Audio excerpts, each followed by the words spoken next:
So what's going on guys, Kids here and welcome back to a brand new video. For today I will show you the best Helldivers 2 weapons tier list. This game in general has bunch of fun and overpowered weapons that we can use, and we have very unique variety to choose from. But the big question is, which ones will actually give you the highest damage possible and much more. So I've done bunch of testing and here are the results. And without any further ado, let's get right into it. So then moving over to the first S tier, where we will put the SR422 railgun, the SG225 breaker, the LAS16 sickle, PLAS1 scorcher, GL21 grenade launcher, and the ARC3 thrower. So the railgun being in the S tier should not be a surprise to anyone, even with all the nerfs and the buffs. The railgun is still near the top even after losing penetration power, though neither is well suited to killing the larger, more armored enemies. Railgun has a short charging time before you fire it, and it needs to be reloaded after every shot, though it's pretty quick to do that, and has a large supply of ammo, effectively allowing it to be a substitute for your main weapon. It's not uncommon to see people only using the railgun, firing targeted shots at the biggest threads and then resupplying periodically, while rover or other players thin out the weaker enemies. As far as breaker goes, in recent patches they have given him a smaller clip and a greater recoil, but it's still one of the best weapons. You just need to use it more carefully for precise shots. Then, as I previously mentioned, the ARC thrower and the grenade launcher can now easily compete with the railgun. The ARC thrower is a charging lightning gun that preserves ammo and sends out a shock that leaps between enemies. Some people really like it, but it takes some learning and you can even use it to jump to allies, which makes it for a nice mobility choice as well. And then of course on the other hand we have the grenade launcher, which is a high capacity grenade weapon that's very good against medium tier enemies and can be used to destroy nests and fabricators. Just don't forget with this weapon to be careful around your friends. And then for the last two weapons we have the Scorcher and the Sickle. Both are really good energy weapons. The Scorcher can blow up robot armor especially well, doing very high damage. The only danger is its explosive nature, means shooting enemies close up can kill you too, so you need to keep your distance. And then the Sickle is an AR with cutting edge warband, which can fire rapid blasts that cuts down enemies in split seconds. So then for the next category we have the A tier, and weapons that deserve to be in here is the Breaker Spray and Pray, the P90 Redeemer, SG Breaker Incendiary, AR-23 Liberator, M105 Stalwart, APW-1 Anti-Material Rifle, AC-9 Autocannon, FAF-14 Spear, the FLAM-40 Incendiator Flamethrower, and then lastly the High Explosive and Stun Grenades. So first of all we have the AR-23 Liberator. This is a standard assaulting rifle, which works in almost any situation and can keep up with other A-tier weapons, both in the early and endgame content. Then as for M105 Stalwart, this is a very versatile and powerful machine gun that clears smaller enemies very effectively.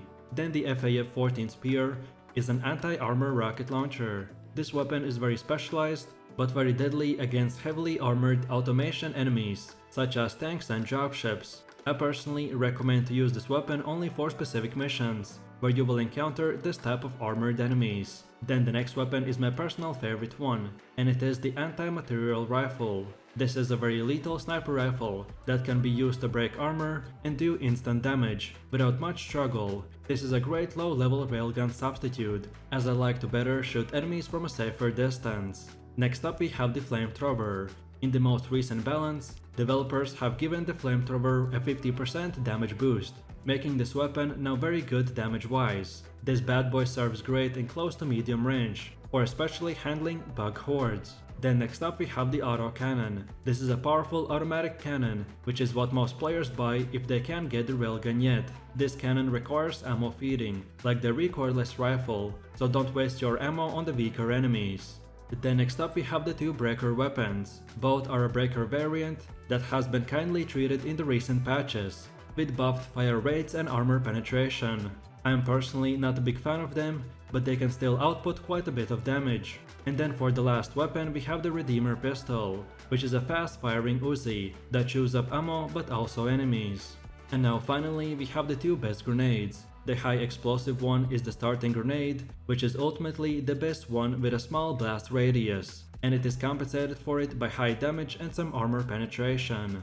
And then we have the stun grenade, which is the cutting edge pass that doesn't do any damage, but temporarily stuns enemies over a wide radius. This is extremely overpowered, as you can stun enemies and then mow them down with any of your other weapons. Then for the next category we have the B tier, and the weapons that deserve to be in here is the SG-8 Punisher, SG-88 Slugger, MP-98 Knight, P-4 Senator, SMG-37 Defender, then both the Diligence Counter Sniper and the R63 Diligence AR, then the MG-43 Machine Gun, GR-8 Recoilless Rifle, LAS-98 Laser Cannon, and finally the G16 Impact and G10 Incendiary Grenades.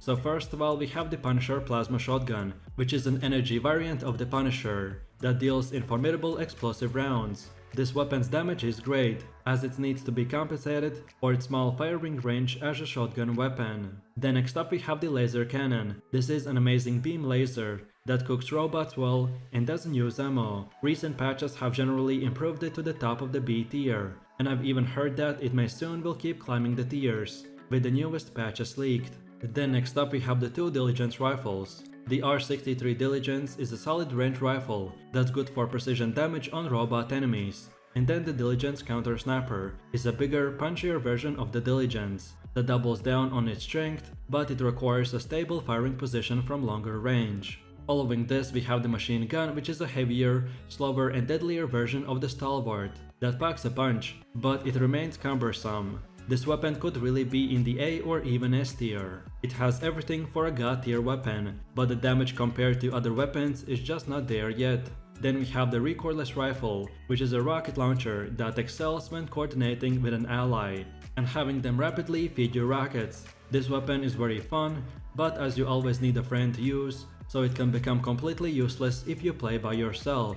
Then next up we have the two very similar SMGs, both the Knight and the Defender, that can be used as a one-handed. They have very high firing rate and will eat through your ammo quickly, but they for sure are lethal at close range. And then for the last few weak weapons we have the Senator Pistol, which is a heavy revolver that does preserve ammo well, but does less damage than you'd hope for and requires frequent reloading. Then the Slugger is a Punisher variant that deals high damage slugs, often staggering opponents, but it's very hard to aim and use quickly.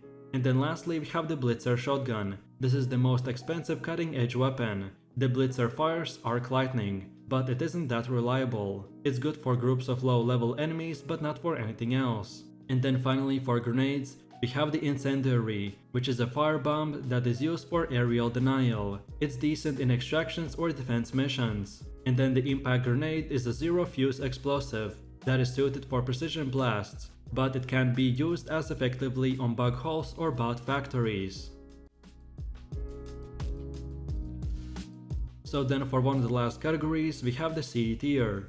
Only 4 weapons deserve to be placed in here, which is the P2 Peacemaker, AR-23P Liberator Penetrator, the LAS-5 Scythe, and the JAR-5 Dominator. Weapons in the C tier are the lowest of the totem pole, so don't expect much here.